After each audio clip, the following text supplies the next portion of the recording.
La patrie ou la mort, si vous êtes là, ouvrez votre micro. Oui, monsieur, le bonsoir, ici là. Demander si le président Patrice Talon doit mieux s'entourer de personnes, moi je pense que c'est une nécessité.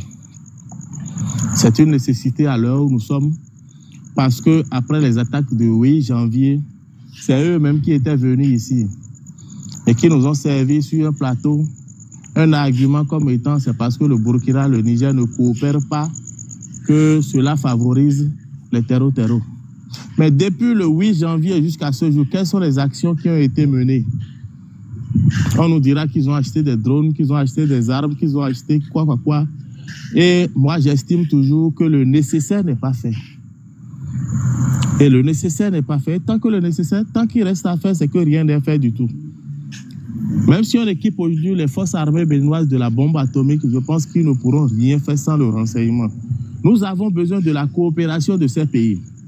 Et tant que nous resterons ici, pointes, réfugiés dans notre orgueil, dans notre incompétence, dans notre ego et dans notre matu vue, je pense que nous n'allons pas évoluer d'un iota dans cette situation. Aujourd'hui, c'est celui qui demande qui t'a la main. Et on dit enfant, c'est que quand le rythme change, il faut que la cadence aussi change. Ici, il n'est pas question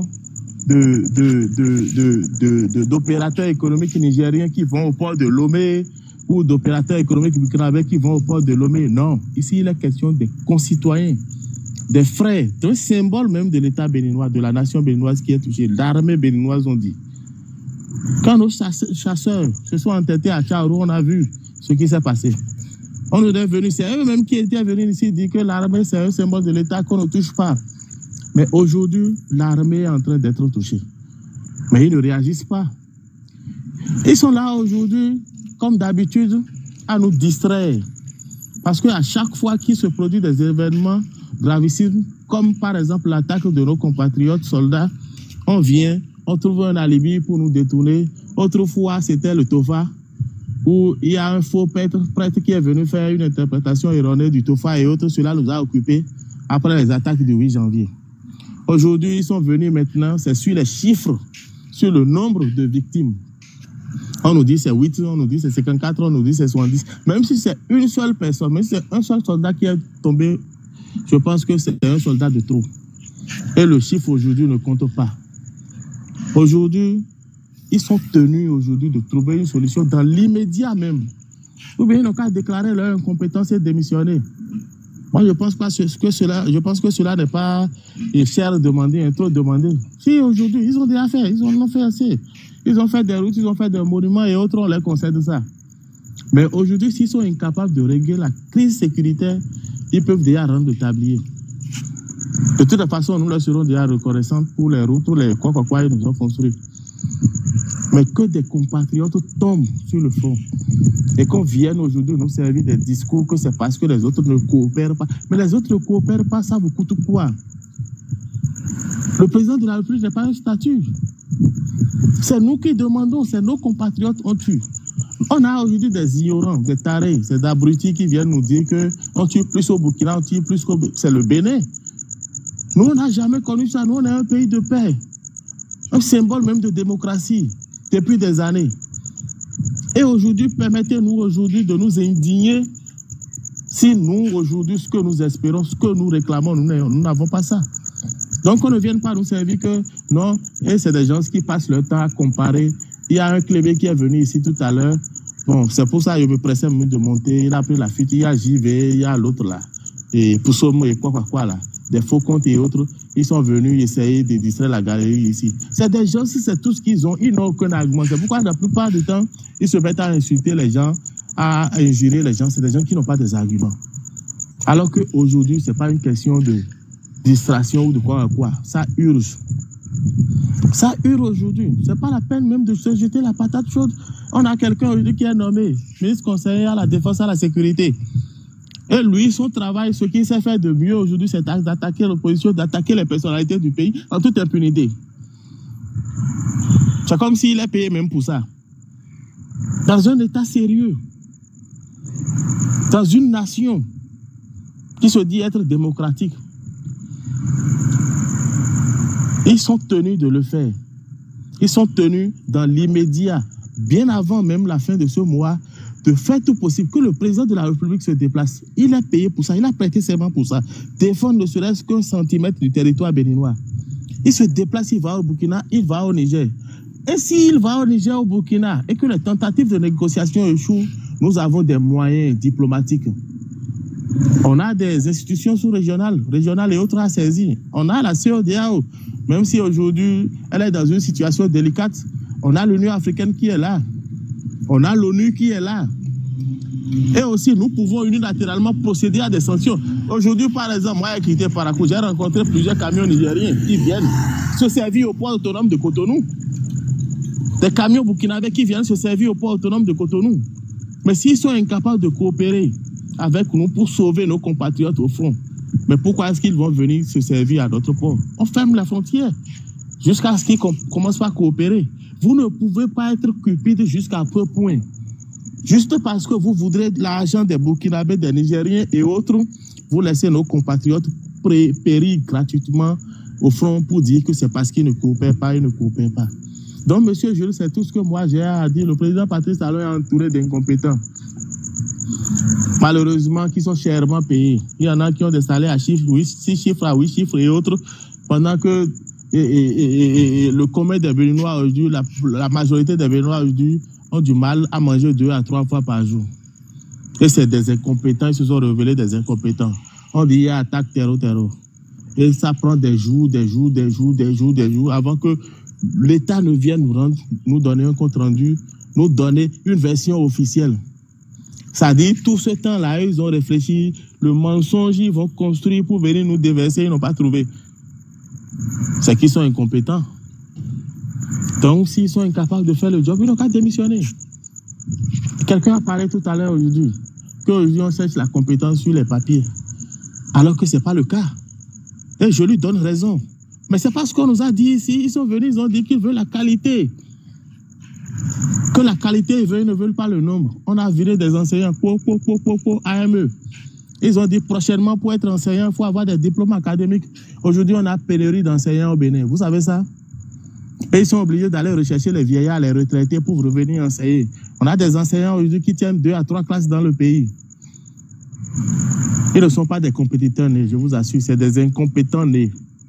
Et bon, moi, je ne vais pas rentrer dans l'histoire de terreau et autres. Je vais répondre juste à votre question que vous avez posée.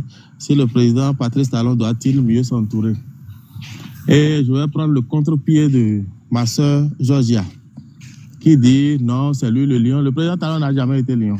Ce n'est pas lui qui a traité le Bénin de désert de compétences. Mais malheureusement, il s'est fait entourer des pires incompétents du pays. Qui a dit qu'il est lion? Oh, est-ce que tu veux dire? Tu n'as pas compris la métaphore. C'est-à-dire c'est lui-même qui est derrière la chose. C'est ce que je suis en train de dire. Ah oui. Ouais, on m'explique tout longtemps avant que je ne comprenne. Mais je comprends vite quand même. Et le problème, c'est quoi? Il nous a traité de désert de compétences. Mais il faut le comprendre. Il a tout à fait raison. S'il s'est fait entourer rien que d'incompétents. Lorsqu'on pose la question à une personnalité, à un haut cadre du pays, une personnalité très influente du régime Patrice Talon, que les FCBE ont combien de maires au Bénin? Il dit 15, alors qu'ils n'en ont même pas 10. Cela montre déjà combien de fois ceux-là sont loin, éloignés de la réalité de notre pays.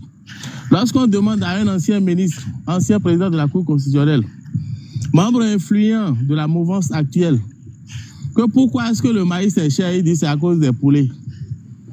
Mais cela déjà relève de leur incompétence et de la mauvaise connaissance de la situation réelle du pays. Donc aujourd'hui, c'est des gens qui n'ont aucune réalité de ce qui se passe dans le pays. C'est des gens qui, du matin au soir, sont dans leur bureau climatisé, payés chèrement aux frais du contribuable, qui malheureusement aujourd'hui pensent être plus intelligents que le commun des Béninois et réfléchissent même, pensent même à notre place. C'est des gens aujourd'hui qui pensent que les 13 millions de Béninois que nous sommes vivent bien, que nous sommes en sécurité, que nous ne manquons de rien, comme si nous étions tous pareils dans le pays, alors qu'il y en a aujourd'hui des milliers de Béninois qui ont du mal à manger 2 fois par jour. Donc, monsieur Jules, je finis là. Merci beaucoup. Ok, merci beaucoup, la patrouille ou la mort. Jules, Joder rebondit. Est-ce que tu as l'élément vidéo du capitaine Trépo? Parce qu'il aborde aussi une facette de la cause de cette problématique-là que nous sommes en train de gérer actuellement. Oui, on en avait parlé, mais je ne sais plus si je l'ai tout de suite là, mais je peux vérifier en temps quand les gens seront en train de... Oui, si tu vérifies, ça serait important que tu le joues, que nous puissions écouter le fond de la problématique, parce que quand on parle du PAC W ou du PAC Pendjari, je rappelle que c'est dans le Septentrion, hein. Et donc, Septentrion, bastion actuellement de toutes ces hostilités-là qui sont en train de se passer. Et vous savez quel a été le sort de ce capitaine. On tenait là notre IB, on le tenait en fait. Est-ce que les gens comprennent ce que je dis? On le tenait là, notre IB, on le tenait à ce moment-là.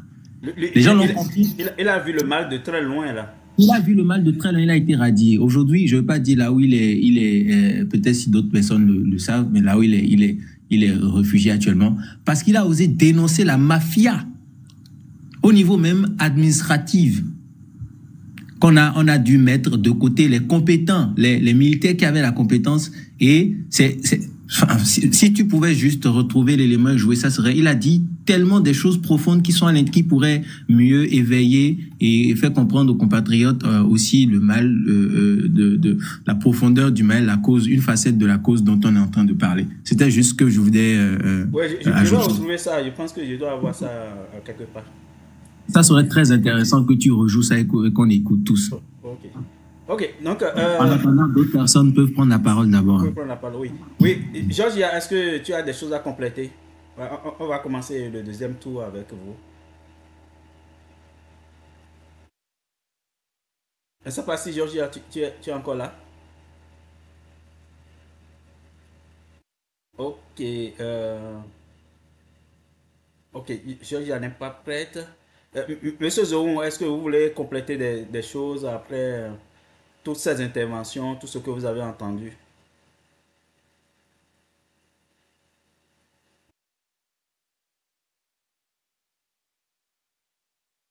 Ah, ok. Donc, ok, monsieur Zoum aussi. Eh bien, s'il n'est pas là, moi, je complète.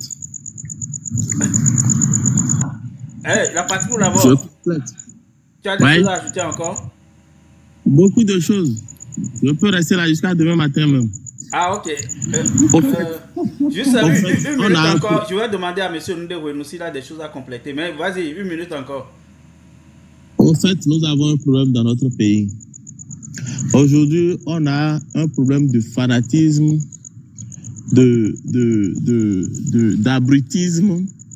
Parce que vous voyez les discours qu'on nous sert depuis 2016, ce sont la plupart des discours qui servent aujourd'hui à abrutir la masse.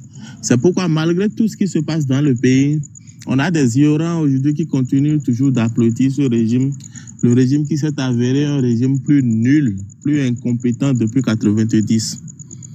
Parce que la plupart de ceux-là, qu'est-ce qui se passe? C'est des gens qui voient les rues pavées et autres dans Cotonou, qui ne savent pas de quoi est-ce que ça sert. Et je pèse très bien mes mots, plutôt le président Patrice Talon est entouré d'incompétents. Lorsque un ministre conseiller, par exemple, aux travaux publics, infrastructures et autres, à chaque fois quand il sort pour défendre le président de la République, il ne fait que l'enfoncer. Guy Mitokwe est sorti ici, parlait de 30 milliards, le monsieur est venu parler de 34 milliards. Cela relève déjà de son degré d'incompétence.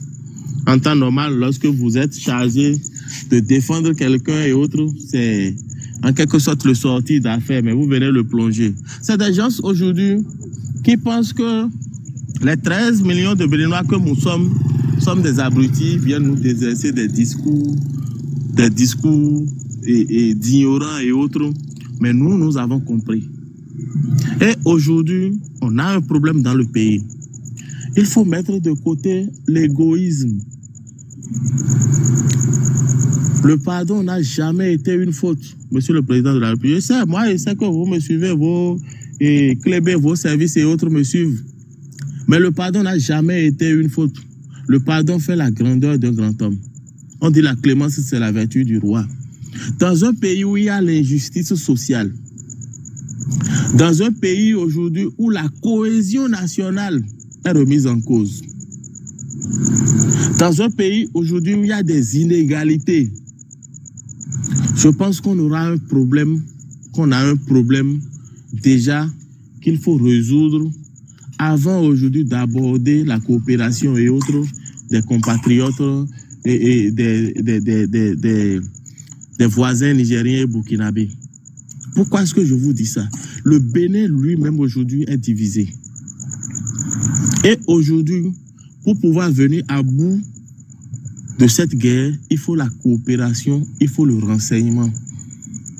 Et comment est-ce qu'on peut renseigner aujourd'hui nos hommes qui sont au front? Il faudrait que la population y participe. Mais chaque jour, lorsque vous écoutez les soi-disant Klébé ou quoi là, c'est des gens qui tiennent des discours de division, des discours aujourd'hui incendiaires, qui aujourd'hui, plutôt que d'apaiser la situation, ce sont des discours qui mettent le feu aux poudres. Nous devrons mettre de côté tout ça. Que ce soit opposants, que ce soit mouvanciers et autres, on a des compatriotes aujourd'hui qui vivent la misère. On a aujourd'hui un symbole de l'État qui est attaqué et on a aujourd'hui des fils, des frères et autres qui sont attaqués. Que ce soit opposants, que ce soit mouvanciers et autres, nous devons travailler ensemble. Ce qui m'a énervé, le ministre conseiller à la Défense, après les attaques du 8 janvier, plutôt que de nous apporter une réponse à des millions de questions qu'on se posait, qu'est-ce qu'il a fait? Il était sorti, il a attaqué l'opposition, dire que l'opposition ne devrait pas poser telle question. Donc c'est des gens qui sont là pour nous distraire, mais nous on a compris.